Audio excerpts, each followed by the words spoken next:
Cet homme est sorti de prison il y a 3 ans. Aujourd'hui, à 37 ans, Berthé est un dessinateur de BD reconnu. Ce matin, une classe de lycéens l'attend. Moi, comme je le dis, sur papier, je suis foutu. Sur papier, moi, j'ai un CV nul. En gros, j'ai jamais taffé de ma vie. Je suis noir. J'ai fait de la prison. Bref, quand vous lisez ça, le mec, en général, vous l'embauchez pas. Mais bref, j'ai commencé à faire une bande dessinée pendant que j'étais en prison. Et puis le prof, c'était un mec qui venait de l'extérieur, qui me dit « Ah, c'est toi, Berthé, j'ai entendu parler de tes dessins et tout, j'aimerais bien les voir et tout. » Il me propose de participer à des concours. Moi, j'étais à l'intérieur, enfermé, mais mes dessins, eux, pouvaient sortir. Parmi vous, je peux vous le dire, il y en a normal, hein, des Bill Gates, parmi vous, il y en a. Hein. Parmi vous, il y a des mecs qui peuvent aller super loin, seulement si ça reste dans un hall à rien foutre. Franchement, là, après, c'est chacun son choix. Et c'est là où j'ai envie de dire, soit vous êtes des suiveurs, soit vous êtes des meneurs. Moi, aujourd'hui, j'ai décidé d'être un meneur. Mais moi, j'ai une question. Ouais. Moi, vous dites ça parce que vous avez un talent, mais nous, on n'a pas de talent. On a tous un talent. Oui.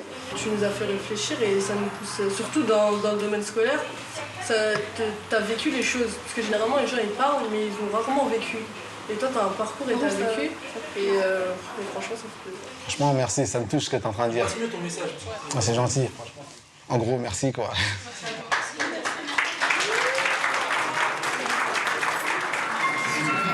Le message est passé.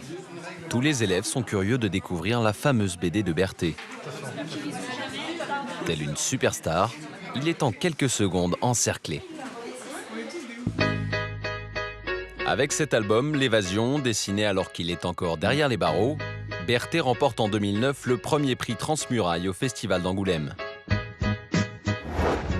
Une récompense prestigieuse qui change sa vie et le fait entrer dans la cour des grands. Très vite, son talent est reconnu. Berthé est soutenu par de nombreuses personnalités, comme la ministre Aurélie Filippetti, le couturier Karl Lagerfeld, ou encore les acteurs Roche Dizem et Pascal Légitimus.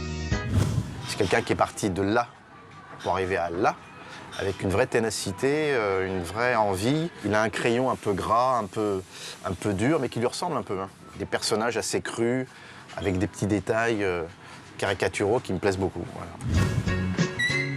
Un talent qui a même séduit Cabu, l'un des plus célèbres dessinateurs français. Ça m'a plu parce que c'est un dessin très, très moderne, si vous voulez, qui va beaucoup plus loin que moi j'ai l'habitude d'aller dans la caricature. Il explose le dessin au maximum. De la case-prison au but de bande dessinée, comment ce garçon issu de la banlieue a-t-il réussi à faire basculer son destin ?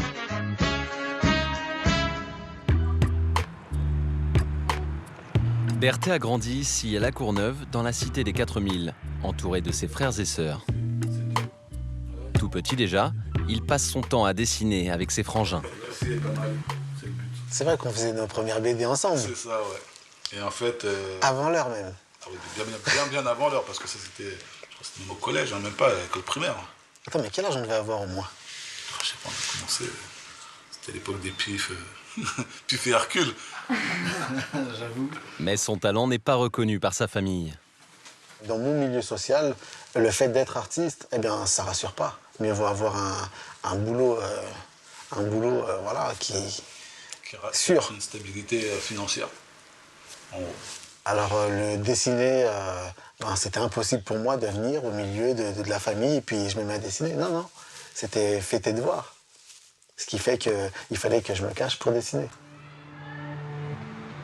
À l'adolescence, avec les potes du quartier, Berthé commence à déraper. On s'engraine tous les uns les autres, des fois à faire des conneries, des fois à faire des choses bien, mais en général dans un quartier, souvent il y a plus de conneries que de choses bien, et puis voilà. Avec le temps, les conneries évoluent, et puis on peut passer à voler un œuf à finir par voler un bœuf. Et le 21 avril 2006, Berthé va franchir la ligne jaune. Avec des copains du quartier, on s'est retrouvés à faire les cons et puis à braquer une bijouterie. C'est près de Versailles que Berthé et ses complices attaquent une bijouterie avant de prendre la fuite avec un butin de plus de 300 000 €. Ils seront interpellés quelques mois plus tard. Alors, le verdict, ça a été 10 ans de prison, condamné à l'âge de 29 ans à 10 ans de prison. Moi, je peux vous dire que ça laisse du temps pour réfléchir. En prison, Berthet a obtenu son bac et un BTS de communication.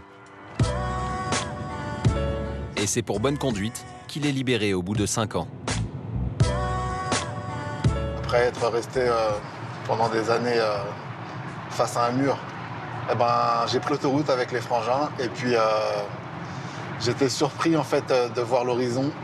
J'étais surpris en fait de voir les champs, quoi, tout simplement. C'était cool. Depuis sa sortie, une fois par mois, Berthet sillonne les routes de France.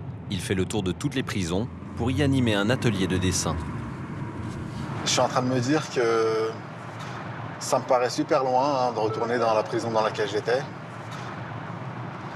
Et puis je me rends compte que en fait, ma mère et toute ma famille d'ailleurs faisaient ce chemin chaque semaine pendant des mois et des mois. Et je me dis que c'est fou. C'est fou, mais en même temps, c'est bien. C'est bien parce que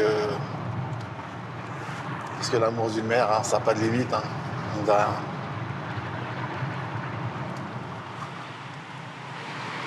Fleury-Mérogis, la plus grande prison d'Europe. Berthet y a séjourné plusieurs mois. Une dizaine de détenus participent à son atelier. Pendant une semaine, ils vont apprendre à raconter une histoire en dessinant. Ouais, oh bah regarde. En plus, tu vois, t'es dans les bonnes perspectives en plus. Je leur dis que voilà, vous pouvez travailler votre imagination. Vous pouvez sortir, parler d'autre chose. On n'est pas obligé de parler de prison, parce que vous parlez que de ça. En fait, on est dedans, c'est bon, faut penser à autre chose. Et bizarrement, eh ben, les thèmes, c'est souvent la prison.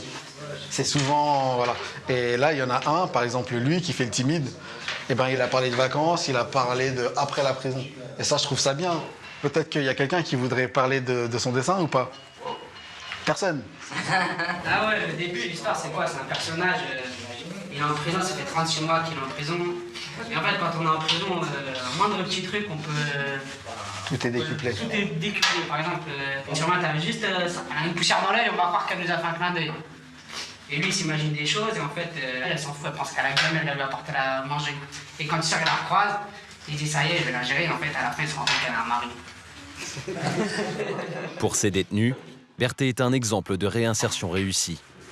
Pas que ça m'arrive, on dit qu'il a bien fait, pas loupé sa chance. Ouais, il a eu une chance, il a dit là, t'es une bonne... Tu l'as bien provoqué, quoi. Bien provoqué. Tu lui as mis un coup de tête. Ah, tu rigoles là. Oui. Ah, t'es fou là. Le message que j'aimerais leur faire passer, c'est tout simplement, après la prison, il y a autre chose. Ça m'encourage. Au lieu de rester ici ou de revenir. Je l'espère pas. Je le vois. Je reviendrai plus jamais. C'est tout. Ce qui occupe surtout Berthet aujourd'hui, c'est sa prochaine BD, le tome 2 de l'Évasion, la suite de ses aventures. Suivez-moi. Chez lui, il accepte de nous montrer ses toutes dernières planches. Certaines ne sont même pas encore coloriées. Les gens s'imaginent que voilà, le type vient de sortir de prison, il doit être content, voilà, j'imagine. Or que beaucoup de personnes sortent de prison complètement cassées, sortent de prison et c'est le retour à la réalité en fait. C'est le retour à la vie et voilà, retour à la famille, pas de foyer, pas de travail, pas de tout ça. Et donc j'avais envie de parler de tout ça, mais avec beaucoup d'humour. Cette fois-ci, Berthet parle de réinsertion. Celle des autres parfois douloureuse, et de la sienne aussi plutôt réussie, car son histoire réserve encore des surprises. Cité du cinéma à la Plaine Saint-Denis. Berthet a rendez-vous avec deux célèbres scénaristes, El Diablo et Ismaël, les créateurs du dessin animé Les Lascars. La vie de Berthet les a inspirés. Ils ont décidé d'en faire un film. Alors vous êtes en train d'expliquer que là, tout est faux là. Tout est faux là. Tout ça c'est du... Ça a l'air bien dur, mais tout ça c'est du... Ah ouais. Ce jour-là, l'équipe est en repérage pour choisir les décors. Attends, mais c'est du bois, c'est dingue. L'important, c'est le réalisme. Donc il va falloir nous, ce qu'on va vouloir, c'est quelque chose qui se rapproche le plus possible de la réalité carcérale. Voilà. C'est vrai que là, le décor est super beau, mais c'est vrai que tu vois, une porte comme ça, en 2000, dans une prison française, c'est quand même un peu difficile à trouver, tu vois. Ouais, tu t'attends à voir sortir des gardes. Même chose avec les vitres. Bon, c'est vrai que ça fait un peu... Il y a un petit côté promenade qui est sympa, tu vois ce que je veux dire, où tu sens que les mecs vont s'asseoir. Mais après, je sais pas si tu as des trucs comme ça, ça te permet d'escalader. Il y a plein de choses qui pourraient pas marcher, je pense, dans une prison, parce que, voilà. Mais le décor est hyper inspirant, limite, tu vois. T'as envie d'écrire un film. Exactement, voilà. Tu vois. Ça te rappelle une cour de promenade ou pas ici? Non, pas du tout. Non, pas du tout. Non. Les petits sièges, comme ça, tu peux pas t'asseoir, Non, en même temps, je n'ai pas fait toutes les prisons de France. Hein. Très vite, le directeur des studios les plonge dans une ambiance carcérale au petit matin. Ah oui, là, tout de suite, là. Mais voilà, pour moi, c'est dingue parce que je me dis que je suis dans un studio de cinéma et que passer de la bande dessinée au grand écran, c'est juste une marche en avant géniale pour moi.